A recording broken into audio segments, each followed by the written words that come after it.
এই মেয়েটাকে নিয়ে আমি কেন কথা বলছি, ওর সাথে খুব সুন্দর একটা সম্পর্ক, সুন্দর সম্পর্ক আমাদের সবার সাথে রাখা উচিত, হওয়া উচিত, তবে আমারও হয়েছিল।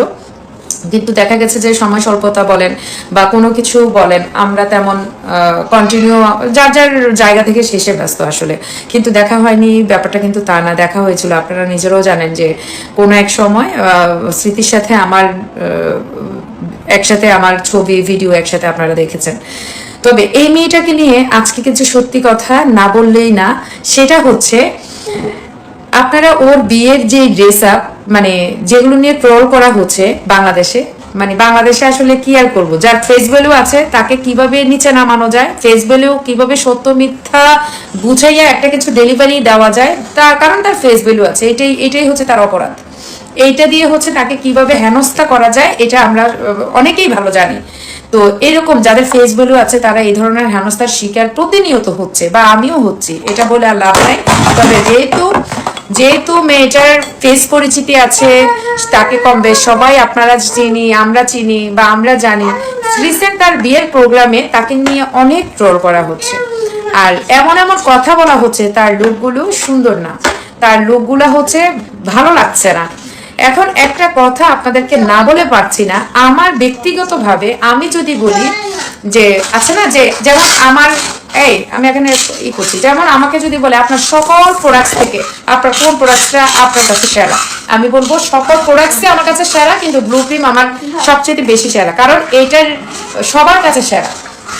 এবার আসি এই লুকগুলোর মধ্যে, ওর সবগুলা লুকই আমার কাছে, মানে আমি বাজে মন্তব্য তো করবোই না, আমার কাছে আবার এটা আপনারা আশা করবেন না, কারণ তার পছন্দ তার কাছে, এটা তো আপনার মতো করে সে সাজবে না।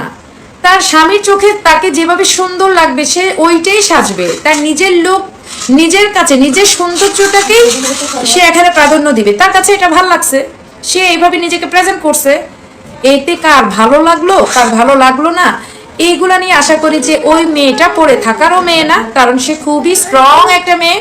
আর দ্বিতীয়ত আমার কাছে সবচাইতে বেশি ভালো লেগেছে ওর হিজাব করালো, আমি এটাতে অ্যাপ্রিসিয়েট করি ওকে। আমার কলিজা ঠান্ডা হয়ে গেছে যে ওর এই হিজাব পরা লোকটা দেখে, আলহামদুলিল্লাহ আলহামদুলিল্লাহ আলহামদুলিল্লাহ, এই হিজাব করা লোকে ওকে অনেক সুন্দর লাগছে। এবার যদি আসেন যে আমি বিউটিশিয়ান হিসেবে ওকে এই হিজাব করা লোকে ওকে কত নাম্বার দিব, যদি আসেন যে আপনার কাছে মানে কেন এত বেশি ভালো লাগলো, যত বেশি প্রশংসা করছেন আসলে তো তত বেশি ভালো লাগে নাই।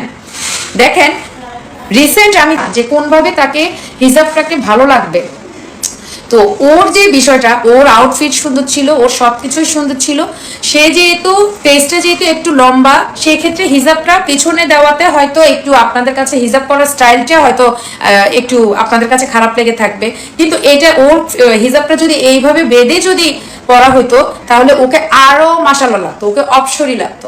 তবে আমি এটা তো বলবো ওকে আমার কাছে দারুণ লাগছে, দারুণ লাগছে। তবে এই প্রথম যখন ও একবার যখন হিজাবটা পড়ছে, ও আরো পড়বে আরো পড়বে। অ্যাপ্রিসিয়েট করেন যে হিজাবি লুকটাই তোমাকে সবচেয়ে বেশি বেস্ট লাগছে।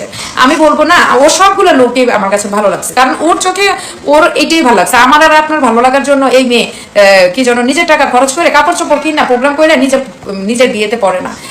আপনাদেরকে জিজ্ঞেস করছে যে এটা ভালো লাগবে কিনা একটু বলেন তো, কেন এত ট্রল করছেন? একটা মেয়ে একটা কপাল খারাপ হলে দুঃখ করেন, যদি কপাল ভালো হয় আবার আপনারা হিংসা করেন কেন? অ্যাপ্রিসিয়েট করতে শিখেন না ভাই, অ্যাপ্রিসিয়েট করতে শিখেন। আমি এক সময় কি বলবো, আমি একটা প্রবলেমের মধ্যে পড়েছিলাম, তখন এই মেয়েটাই কিন্তু আমাকে হেল্প করেছিল। মানে প্রবলেম বলতে এটা আবার ওই আপনারা অন্যভাবে নিয়ে যায় না, আমার কথা হচ্ছে কেউ যদি কন্যা পরিমাণ যদি হেল্প করে সেটাও হেল্প। তো আমি মনে করি এটা ভালো লাগছে না আমার কাছে পার্সোনালি। একটা বিয়ে নিয়ে এইরকম একটা নতুন বউ, সে এখন একটা পারিবারিক প্রোগ্রাম হচ্ছে, টিকটকের মধ্যে জীবনটাকে সীমাবদ্ধ রাখবেন না, করবেন না। তার চারপাশে তার শ্বশুর শাশুড়ি আছে, তার ননদ আছে, তার একটা পরিবার আছে। সে সোশ্যাল মিডিয়াতে ভিডিও প্রেজেন্ট করে মানে হচ্ছে যে সে মানে তাকে আপনারা খুব বাজেভাবে ট্রোল করবেন তা না, তার পিছনে গিয়ে তার একটা পরিবার আছে, তার একটা সোসাইটি আছে, ওইখানে মেয়েটা ছোট হচ্ছে। হাজার হোক, আমাদের মা চাচিরা জেঠিরা আগে বলতো বিয়ের দিন তো বিয়া দীক্ষা তোরে কিছু কইলামও না, এই ওর বিয়ে ঠিক হয়েছে, ওরে দিয়ে কাম করাইস না। আর আমরা বিয়ের দিন একটা মেয়ে এটাকে নিয়ে এরকম মন ভেঙে দেই, একটা আরো উৎসাহিত করেন না, উৎসাহিত করেন তোমাকে সুন্দর লাগছে, তোমাকে মাশাআল্লাহ লাগছে। ছেলেটার চোখে মানে কেন আপনারা এসব নিয়ে পড়ে আছেন আমি বুঝলাম না। আমি বলবো স্মৃতিকে, যদি তুমি আমার ভিডিওটা দেখে থাকো, তুমি আমাকে অনেক রেসপেক্ট করো এবং তুমি আমাকে খুবই ভালো বা বেশি আসছো, বাট আমার অনেকদিন হয়তো তোমার সাথে কথাবার্তা নাই, তবে আমি আমার জায়গা থেকে বোন তোমাকে অ্যাপ্রিসিয়েট করছি, তোমাকে অসম্ভব সুন্দর লাগছে।